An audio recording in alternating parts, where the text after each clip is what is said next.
नमस्कार, मैं शीतल पी सिंह, सत्यहिंदी.com पर आपका स्वागत है।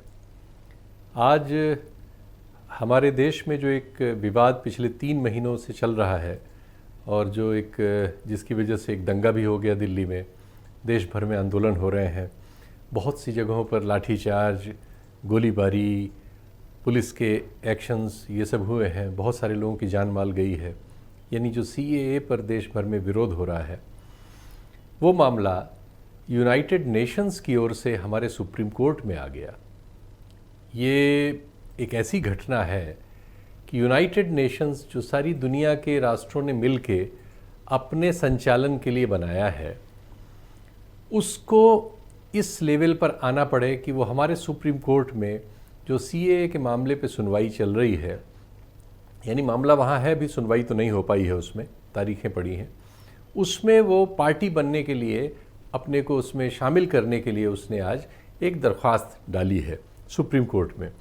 तो जैसे ही ये खबर आई, देश भर में वो सारे लोग जो अंतर्राष्ट्रीय मामलों की देखभाल करते हैं, सारे मीडिया के वो सेक्शंस जो अंतर्राष्ट्रीय मामलों को नज़र में रखते हैं और उसके बारे में लिखते पढ़ते रहते हैं, हमारे देश में अंतर्राष्ट्रीय सेवाओं में काम कर चुके पुराने ब्यूरोक्रेट्स और बहुत सारे डिप्लोमेट्स, इस मामले पर पढ़ने लिखने वाले यूनिवर्सिटियों के केंद्र, सभी एकाएक चकित रह गए।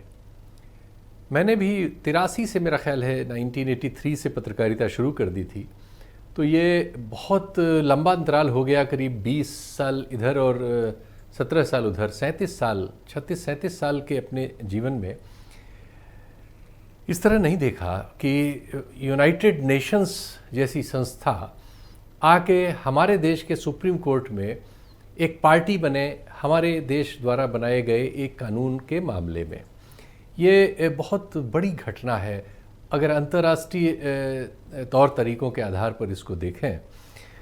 और ये इसलिए भी बहुत बड़ी घटना है कि हमारे देश में जो अभी सरकार आई हुई है, ये पिछले 5-6 सालों से खरबों रुपए का प्रचार इस बारे में कर रही है कि हम दुनिया में कुछ, हमारा बहुत महत्व बढ़ गया है, हमारे जो नेता हैं वो कुछ अजेय मान लिए गए हैं और गोया हम कुछ ऐसा हो गए हैं जो दुनिया में हम थे नहीं। मतलब हमारे बारे में एक बहुत ही अकल्पनीय सा एक प्रोपेगेंडा, और उसको कम से कम भारत में रहने वाले बहुत सारे लोग उस पर यकीन भी करते हैं। यहाँ तक कि जो बहुत सारे NRIs रहते हैं दुनिया में, वो भी इस प्रोपेगेंडा के शिकार हैं, जबकि वो दुनिया में रहते हैं और वो अगर उस तरह से देखें तो उनको सही बातें समझ में आनी चाहिए।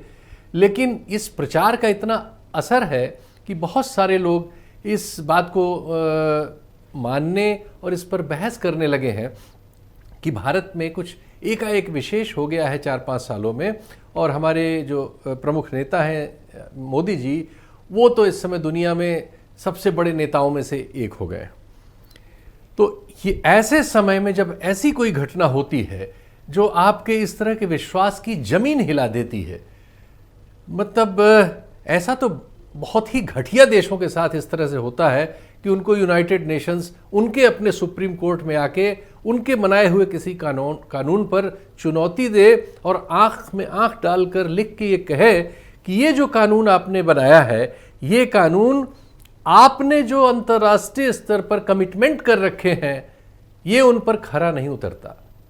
ये गलत कानून है, ये मानवीयता के आधार पर गलत कानून है, ये मानव मूल्यों के आधार पर गलत कानून है, ये उन फैसलों के खिलाफ है जिनमें आप दस्तखत करके शामिल रहे हैं दुनिया के दूसरे देशों के साथ, कि दुनिया में मानवता के साथ किस तरह से व्यवहार किया जाएगा।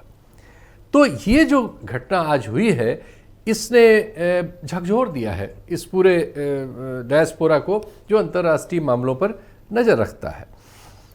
उन्होंने कहा है कि ये जो कानून बना है, इसमें रीजनेबलनेस नहीं है, इसमें ऑब्जेक्टिविटी नहीं है। ये 2 शब्द इस्तेमाल किए हैं।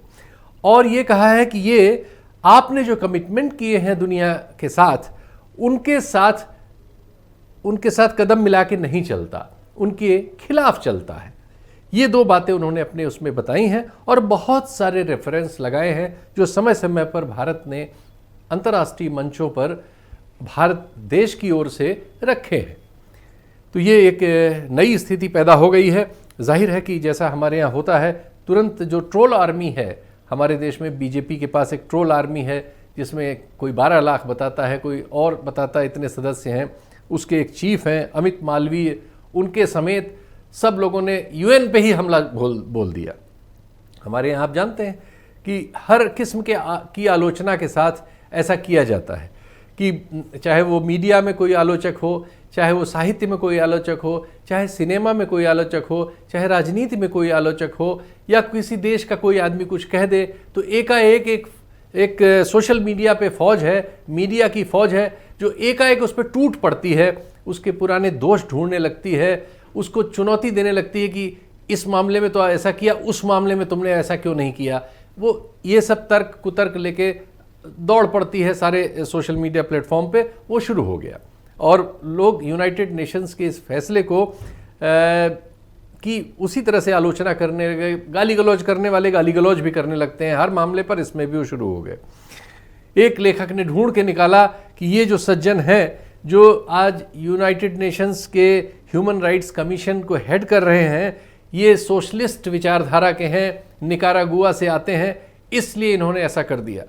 जैसा कि आप जानते हैं कि जब किसी जज का तबादला होता है, जज कोई फैसला दे देता है और उस पर अगर कोई बात होती है तो उसमें भी आप हज़ारों ट्वीट्स, हज़ारों सोशल मीडिया कमेंट्स वो देखने लगते हैं, उसकी पूरी पृष्ठभूमि खोज ली जाती है। कोई अगर हमारे नेताओं के बारे में कोई एक सवाल कर दे, किसी बात पर उसकी राय ऐसी हो जो इनसे नहीं मेल खाती हो, तो उसके साथ यही सब शीशा लेदर होती है, वो सब शुरू हो गई। खैर, अपार्ट फ्रॉम दैट हम उस पर आते हैं कि उसके अलावा दुनिया में क्या हो रहा है। सिर्फ ये यूनाइटेड नेशंस का मामला नहीं है। सबसे पहले तो जब ये बात शुरू हुई थी तो अमेरिका, जिसके राष्ट्रपति का हमने अभी 21,000 करोड़ रुपए का बिजनेस डील करके एक तरह से उनको पैसा देके उनका एक स्वागत किया, लाखों लोगों की भीड़ बटोरी, ताली बजवाई, उनसे कुछ बयान हासिल किए और अपनी पीठ ठोकी, उस यूनाइटेड स्टेट्स ऑफ अमेरिका में ही जैसे ही ये सीएए का कानून प्रस्ताव में आया, फिर बाद में दोनों सदनों में बहस के लिए आया, फिर उस पर वोटिंग हुई, जब ये कानून बन रहा था उसी समय USCIRF नाम की संस्था ने, हम पिछले प्रोग्राम्स में आपको बता चुके हैं, उस पर बहुत कड़ी आपत्ति कर दी थी। अभी उन्होंने 4-5 दिन पहले जो दंगे हुए हैं उस पर भी बहुत कड़ी टिप्पणी की है। वो लगातार हमारी इसमें आलोचना कर रहे हैं। उनकी एक सालाना रिपोर्ट्स होती है, उसमें उन्होंने हमारे देश को टायर 2 कंट्री में डाल दिया है, जो बहुत सारे अफ्रीकी और उत्तर कोरिया जैसे देशों के साथ उसमें हमको नत्थी कर दिया है। और उसकी वजह बताई है कि हमारे देश में जो इस समय शासन प्रणाली है वो धार्मिक स्वतंत्रता पर कुठाराघात करती हुई मिलती है, और हम एक CPC कंट्री हैं, कंट्री ऑफ पर्टिकुलर कंसर्न, यानी हम नोटिस पर हैं उनके। तो ये तो हो गया था अमेरिका की एक जो प्रमुख संस्था है, जो वहाँ के एक तरह से एक मानद संस्था है जिसका बजट सरकार देती है और जो मानवाधिकार और इस तरह के मामलों पर दुनिया भर में नज़र रखती है। और उनके लिए एक एक्ट बना हुआ है अमेरिका में, इंटरनेशनल रिलीजियस फ्रीडम एक्ट। तो अमेरिका के इस एक्ट के तहत ये संस्था अपने फैसले लिया करती है, दुनिया भर के मामलों में रिपोर्ट दायर करती है, दुनिया भर के देशों के नेताओं और उनके काम, उनके फैसलों के बारे में अपने कमेंट्स दिया करती है। तो यहाँ से तो बात शुरू हो गई थी। ये दिसंबर 2019 में ही इसने अपनी आलोचना में हमको ले लिया था। उसके बाद OIC, जो दुनिया भर के तेल उत्पादक देश हैं, ज़्यादातर इसमें मुस्लिम देश हैं, तो ये एक्चुअली मुस्लिम देशों का ही संगठन है। इसकी सऊदी अरब के रियाद में हुए एक 23 दिसंबर की बैठक में इन्होंने बहुत गंभीर आलोचना की थी सीएए के मामले की, और इन्होंने कहा था हम इसको क्लोजली मॉनिटर कर रहे हैं, ये देश में माइनॉरिटी के साथ दुर्व्यवहार की ओर जा रहा है। उनका इशारा और नाम, वो तो नाम लेके कहते हैं सीधे, मुस्लिम समाज की ओर था। सीएए के मामले पर अमेरिका के अलावा ब्रिटेन में भी अभी 29 फरवरी को उनका जो अपर हाउस है, जैसे हमारे राज्यसभा होती है, हाउस ऑफ लॉर्ड्स कहलाता है, वहाँ पर एक बहस हुई, थोड़े समय के लिए हुई, लेकिन ये एजेंडा वहाँ था और इस पर बहस हुई। इसमें एक सांसद को छोड़ के जिसने भारत के पक्ष को रखा, लगभग सारे सदन ने हमारी आलोचना की। और इस आलोचना में सरकारी बयान भी आया जो उनके अंतर्राष्ट्रीय मामलों के जूनियर मिनिस्टर की ओर से आया, बर्नौस सक की ओर से। उन्होंने कहा कि ये जो कानून है सीएए का, ये साफ साफ बंटवारे का कानून है, ये मनुष्यता में विभाजन करता है। और उन्होंने कहा कि हम और कोई भी लोकतांत्रिक देश इसे कैसे स्वीकार कर सकता है। तो उन्होंने एक कड़ी आलोचना की और ज़्यादातर बोलने वालों ने इसकी बड़ी आलोचना की। एक मैंने बताया कि ये सिर्फ एक सांसद इसके पक्ष में बोले, थोड़ा बहुत क्लैरिफाई करने की कोशिश की, लेकिन पूरा सदन एक तरफा था। कंजर्वेटिव और डेमोक्रेट दोनों इसकी आलोचना कर रहे थे। तो एक वहाँ तो लेबर है डेमोक्रेट की जगह, तो दोनों ने इसकी तगड़ी आलोचना की। लेबर तो शुरू से इसकी आलोचना करता रहा था। जो ब्रिटिश गवर्नमेंट है, हम उसे पाते हैं कि वो एक दक्षिणपंथी रुझान की है, तो उसे हमारे देश की वर्तमान सरकार के साथ हम आइडियोलॉजिकली समझते हैं कि वो ज़्यादा करीब होगी। लेकिन उनके मंत्री ने आके सदन में इसकी आलोचना की, क्योंकि यूरोप में एक आध दो पूर्वी यूरोपीय देशों को छोड़कर बाकी सब में जो लोकतंत्र का माहौल है, उसमें इस तरह की बातों को तरजीह देना संभव नहीं है। वो समाज में भी और उनके राजनीतिक जीवन में भी उनके आचरण में ये सब शामिल है कि वो ऐसी चीज़ों को इस स्तर पर पसंद नहीं करते या स्वीकार नहीं करते, जैसा हमारे देश में स्वीकार कराने की कोशिश लगातार चल रही है। तो ये ब्रिटेन का मामला हुआ। इसके बाद हुआ कि साहब, ईरान जो हमारा बड़ा दोस्त रहा है सदियों से, ऐसा उनके राजदूत का ट्वीट देखिए। उन्होंने कहा भी, उनके राजदूत का ट्वीट, उनके फॉरेन मिनिस्टर का ट्वीट है, जवाद ज़रीफ। इन्होंने कहा कि ईरान भारत का सदियों पुराना दोस्त है, लेकिन जो भारत में हो रहा है ये गुंडागर्दी जैसा है, और भारत सरकार की जिम्मेदारी है कि वो अपने यहाँ के मुसलमानों में जो डर का वातावरण और उनके खिलाफ हिंसा वगैरह का वातावरण पैदा हुआ है, इसको तुरंत रोके। और ये सब चीज़ें बातचीत से और कानून के राज से ही ख़त्म की जा सकती हैं। ये बड़ा सख्त बयान था। आप समझते ही हैं कि पाकिस्तान से जब हमारा विवाद रहता है तो हम ईरान की ओर देखते हैं। जब पाकिस्तान ग्वादर में एक पोर्ट बनाता है चाइना के साथ मिलके, तो उस खाड़ी में अपने को उपस्थित रखने के लिए हम ईरान के साथ समझौता करके बगल में हमने पोर्ट एक डेवलप किया है, उसको हम फंड कर रहे हैं। तो ईरान हमारी अंतर्राष्ट्रीय और पड़ोस की ज़रूरतों में एक बहुत बड़ा दोस्त है, और हम उससे एक जब सैंक्शन नहीं थी तो तेल भी एक 11-12% तेल की आपूर्ति भी उससे ही कराया करते थे। तो हमारे उनके व्यापारिक और सांस्कृतिक और बहुत सारे रिश्ते हैं। ईरान हमेशा हमारा दोस्त रहा है। वहाँ से ऐसी बात आना हमारे लिए बहुत ही ख़तरनाक संकेत है, और इससे भारत सरकार भी हिल गई और उसने उनके राजदूत को बुलाया MEA में, मिनिस्ट्री ऑफ एक्सटर्नल अफेयर्स में, और बातचीत करने के लिए, और कि भाई ये क्या है, इस तरह से ऐसी बात, कड़ी बात उन्होंने कैसे कह दी। लेकिन अब इस समय दुनिया भर में इस तरह की चीज़ें हमारे सामने देखने को आ रही हैं। OIC का मैंने बताया आपको, यूनाइटेड स्टेट्स का बताया, और ब्रिटेन का बताया, ईरान का बताया, और हमारे फॉरेन सेक्रेटरी भी 2 दिन पहले ढाका गए थे। तो ढाका में जाके उनको भी सफाई देनी पड़ी।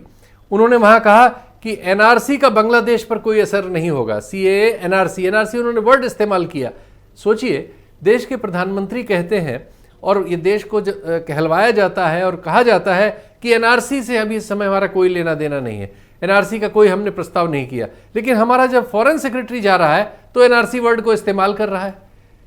तो ये जो कॉन्ट्रडिक्शन है इस सरकार में, वही लोगों में भी अविश्वास इस सरकार के खिलाफ लगातार बढ़ा रहा है।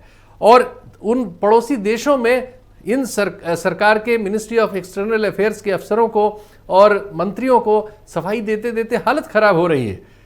बांग्लादेश को जाके आप जब वहाँ जाते हैं तो आप सफाइयाँ दिया करते हैं, यहाँ आप राजनीति में नारा लगवाते हैं कि सबको अभी आप बाहर भेज दें, बांग्लादेश वापस कर देंगे। तो ये जो कॉन्ट्रडिक्शन है, ये हमारी जो अंतर्राष्ट्रीय राजनय है उसको बहुत ख़तरनाक स्थिति में लेता जा रहा है।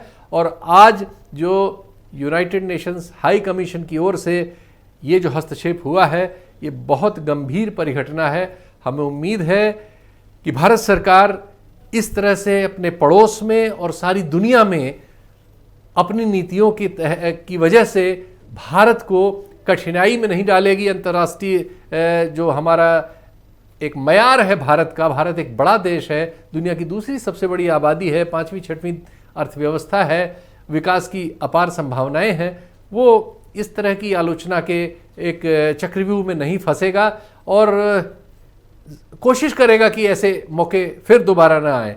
इन्हीं शब्दों के साथ आज के इस कार्यक्रम को यहाँ समेटते हैं। भविष्य में फिर जो कुछ होगा उसको लेकर आपके सामने हाजिर होंगे।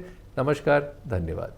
सत्य हिंदी के और वीडियोस को देखने के लिए हमारे YouTube चैनल को सब्सक्राइब करें और सीधे नोटिफिकेशन पाने के लिए बेल आइकन दबाएं।